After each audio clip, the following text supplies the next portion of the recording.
শুভ সন্ধ্যা বন্ধুরা, কেমন আছো তোমরা সবাই? আশা করছি যে যেখানে আছো সবাই খুবই ভালো আছো, সুস্থ আছো।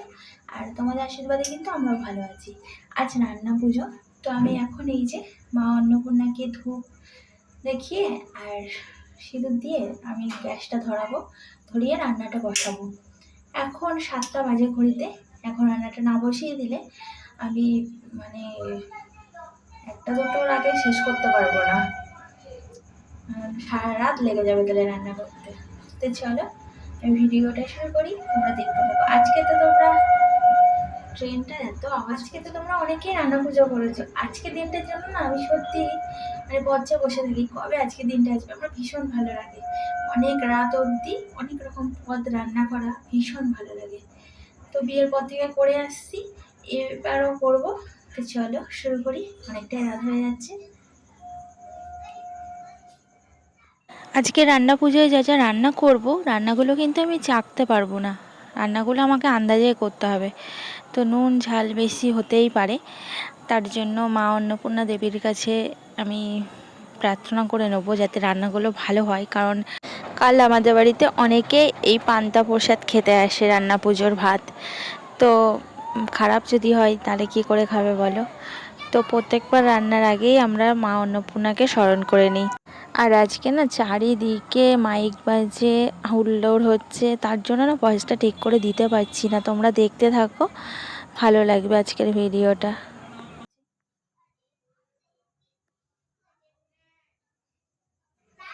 তো এখানে আমি গ্যাসটা ধরি, এবার রান্নাটা বসিয়ে দেবো।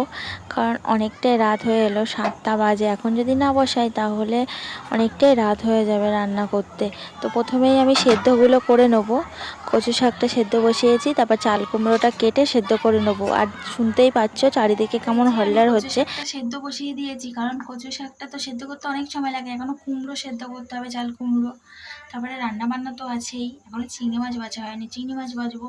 আর একটাতে ধরেনি, তো অর্ধেকটা বসিয়েছি আর অর্ধেকটা এই যে অর্ধেকের বেশি এতে এখনো। তো এইভাবে করি অল্প অল্প করে। এগুলো সব কিন্তু বাবা কেটে দিয়ে গেছে। তো চলো আমি এই ফাঁকে সবজিগুলো কেটে নিই সেদ্ধ করতে করতে। সেদ্ধটা হোক, আমি সবজিগুলো দেখে কেটে নিই, একটু কমিয়ে দিয়ে যাই জোর। তো এই যে সব সবজিপাতি, এই সবজিপাতিগুলো এখন আমি কেটে নেবো। একা হাতে কাটা আর আবার রান্না করা, অনেকটাই রাত হয়ে যাবে আজকে রান্না করতে। তোমরা কারা কারা আজকে এরকম রান্না পুজো রান্না করছো কমেন্টস করে কিন্তু জানিও। তো এই সবজিগুলো সব বাবা সেদিনকে এসে দিয়ে গেছে। একটা সবজি কিনতে হয়নি আমার শুধু মাছ আর চিংড়ি মাছ কিনতে হয়েছে। এখনও মাছটা কিনে আনেনি, দাদাভাই বাড়ি আসার সময় কিনে নিয়ে আসবে। তো এখানে আমি সবজি কাটতে বসে পড়েছি। প্রথমেই আমি চাল কুমড়োটা কুচিয়ে নিই, কারণ সেদ্ধ বসাতে হবে। আর কিছুটা দেখো ভাজার জিনিসও কেটেছি, বেগুন কেটেছি, পটল কেটেছি, আর এদিকে কাঁচকলা কেটে নিয়েছি, আর ঠোঁটে কলা কেটেছি। ঠোঁটি কলা আর চালতা আমাদের রান্না পুজোর হলো মেন জিনিস। এই দুটো লাগে, এই দুটো না হলে আমাদের রান্না পুজো সম্পন্ন হয় না। তো সব কিছু আমার বাবা দিয়ে গেছে। আর চাল কুমড়োগুলো না একটু পেকে টাইপের গেছে, কারণ এই কদিন ছিল। চাল কুমড়ো কেটে রাখলেই পেকে যায়, তো দানাগুলো ফেলে দিচ্ছি। তার জন্য অনেকটাই সময় লেগে যাচ্ছে চাল কুমড়োটা কাটতে। তো এগুলো দুপুরবেলায় কেটে রাখলে ভালো হতো, তো দুপুরবেলায় কাটা হয়নি। আমি এখনই সব বসে বসে কেটে নিচ্ছি। একধারে বসিয়ে দিয়েছি কচু শাক সেদ্ধ, আর এদিকে সবজিপাতিগুলো কেটে নিচ্ছি। চলো আমি সবজিপাতিগুলো কেটে নিই।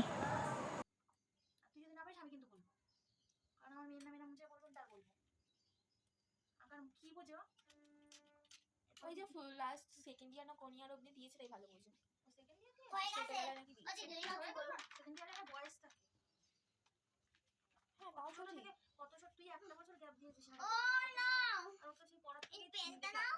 প্লিজ, সেকেন্ড ইয়ার দিলো কবে? ও কি ষষ্ঠী পূজার পর দিন থেকে আঁকতে শিখতে গেছে? এমআইএল, এটা কি করেছিস?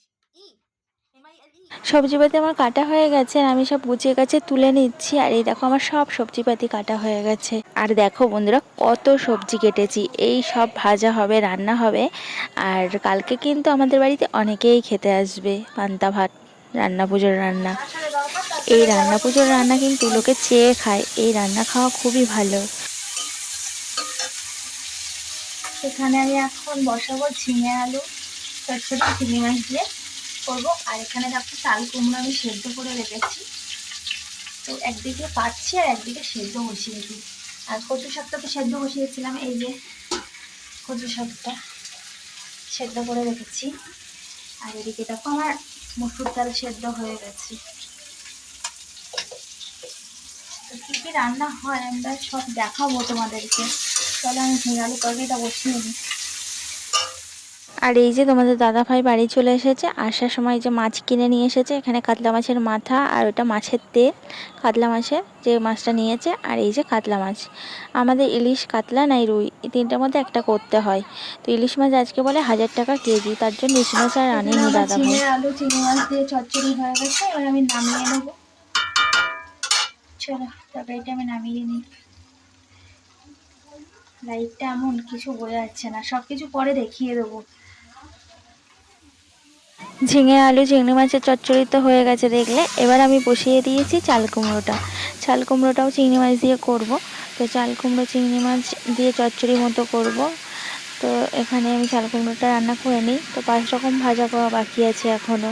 রান্না কিন্তু অনেক। আমার এই সময় ইন্ডাকশানটা খারাপ হয়ে গেছে। ইন্ডাকশানটা থাকলে আমার অনেকটাই সুবিধা হতো, সেদ্ধগুলো আমি ইন্ডাকশানে করে নিতে পারতাম। আগের বছর আমার অনেকটাই হেল্প হয়েছিল ইন্ডাকশানে, কিন্তু এবার ইন্ডাকশানটা ঠিকই হলো না, একেবারেই খারাপ হয়ে গেছে। ওটা মানে ফেলেই দিতে হবে, একদম ঠিক হচ্ছে না।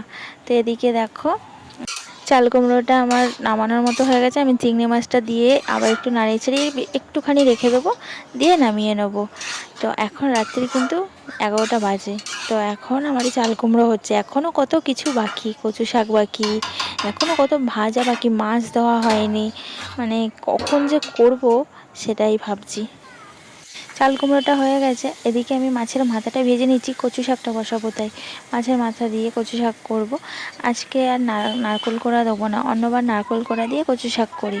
এবার নারকোলটা না কোড়ার আর সময় হয়নি, তার জন্য মাছের মাথা দিয়েই কচু শাকটা করে নেবো। আর এদিকে পাশে আমি দেখো আলু ভাজা বসিয়ে দিয়েছি। তো আলুগুলো ভাজা করে নিয়ে এক এক করে সব ভাজা করে নেবো।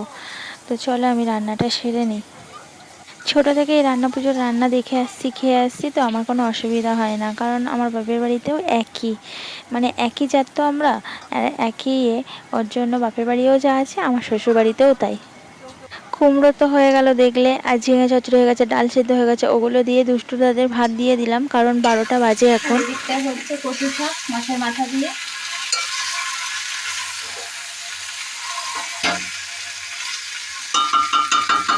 আর এদিকে হচ্ছে পটল ভাজা। তো ভাজা আপাতত এই হয়েছে, আলু ভাজা আর বেগুন ভাজা, এই পটল ভাজছি। এখনো কাঁচকলা ভাজা, নারকেল ভাজা এগুলো বাকি। এই দেখো এদিকে চালতার টক হচ্ছে, মানে চালতার চাটনি।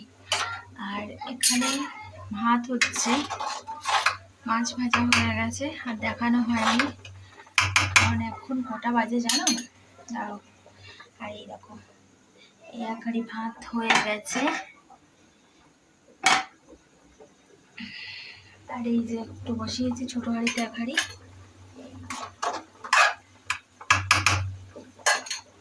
আর এই চালটা টক হচ্ছে।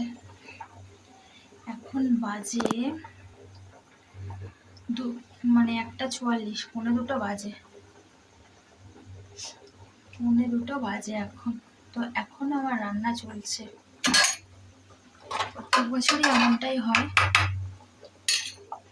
আর বাইরের দিকটা দেখবে চলো পুরো অন্ধকার।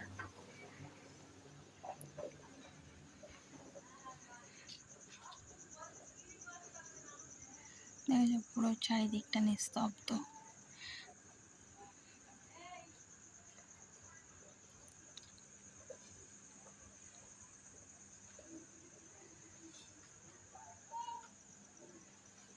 চারিদিক নিস্তব্ধ, সবাই ঘুমিয়ে পড়েছে।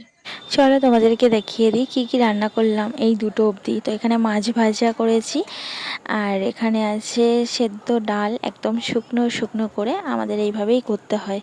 আর এখানে ঝিঙে আলু চিংড়ি মাছের চচ্চড়ি, আর এটাতে আছে কচু শাক, মাছের মাথা দিয়ে করেছি। আর এর তলায় আছে চাল কুমড়ো চিংড়ি মাছ দিয়ে, এটা আর দেখালাম না কারণ এক হাতে না হচ্ছে না। আর এখানে আমি ভাজা করেছি, আর এখানে এই ভাজাভুজিগুলো আছে। চলো আজকের মতো ভিডিওটা এখানে শেষ করছি, রাত্রির 2:30 বাজতে যায়। তো তোমরা ভালো লাগলে লাইক করো, কমেন্টস করে জানিও কেমন লাগলো। চ্যানেলটা যারা যারা সাবস্ক্রাইব করে চটপট সাবস্ক্রাইব করে দাও। চলো টাটা, গুড নাইট।